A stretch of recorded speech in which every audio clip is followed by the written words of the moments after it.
Hello everyone, welcome to another episode of Motivating Mondays. We are in our series of how to speak and sound more professional.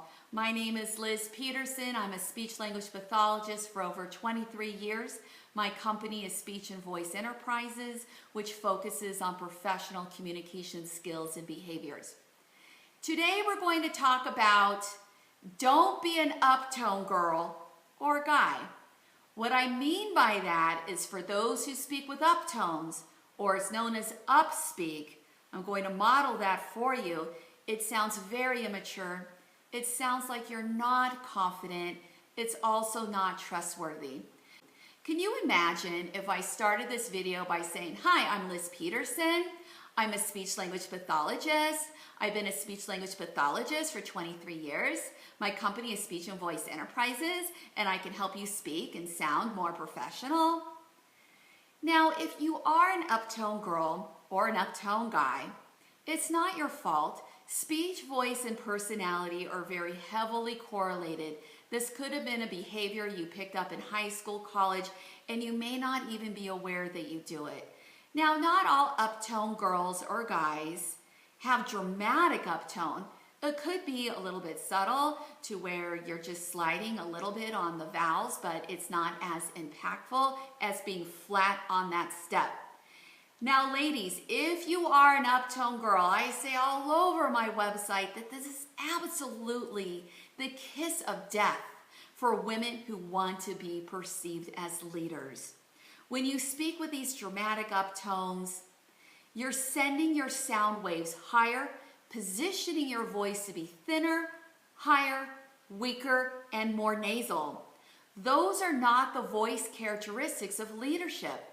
I have said several times that leadership is defined by speaking with good controlled intonation and speaking from that lower pitch range here.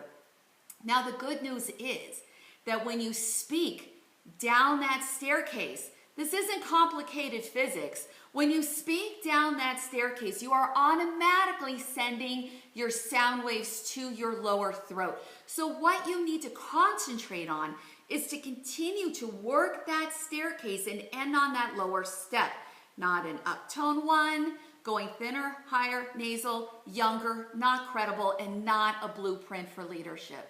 If you are delivering a presentation before your colleagues with a lot of uptones, or you're doing that upspeak, getting into those nasal characteristics, you will not be as effective as another colleague who does not have those speech habits and behaviors. Let's work that staircase and come on down.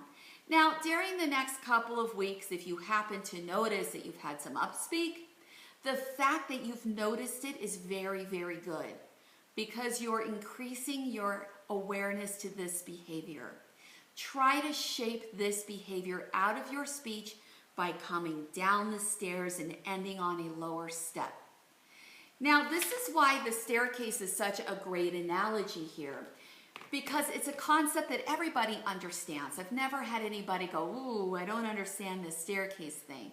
Speak up and down the staircase. But again, when you're on a step, steps are flat.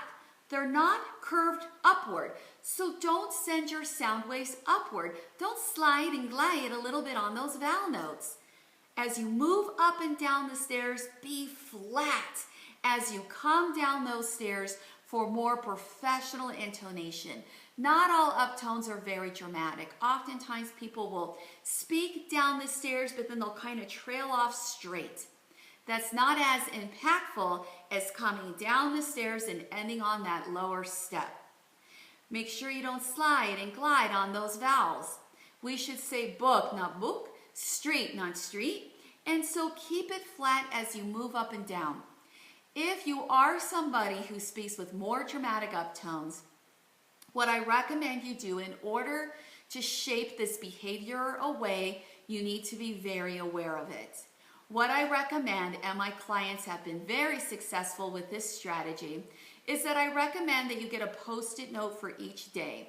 Put the date on it, keep your Post-it note on your desk, near your phone, however it is that you move about your day. Whenever you catch yourself doing that uptone, do a tick mark. Don't just say, oh shoot, I caught an uptone. Actually physically do that tick mark. It is that action, I feel, of tracking these uptones that really increases your awareness and will help shape that out of your speech and definitely improve your credibility and leadership image.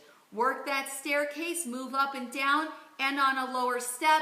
Keep those sound segments flat so we're not sliding a little bit on that vowel note for a more professional sounding speech and voice quality. All right, everybody, let's discontinue being an uptone girl or guy, and I'll see you next Monday for our next episode of Motivating Mondays. Bye-bye.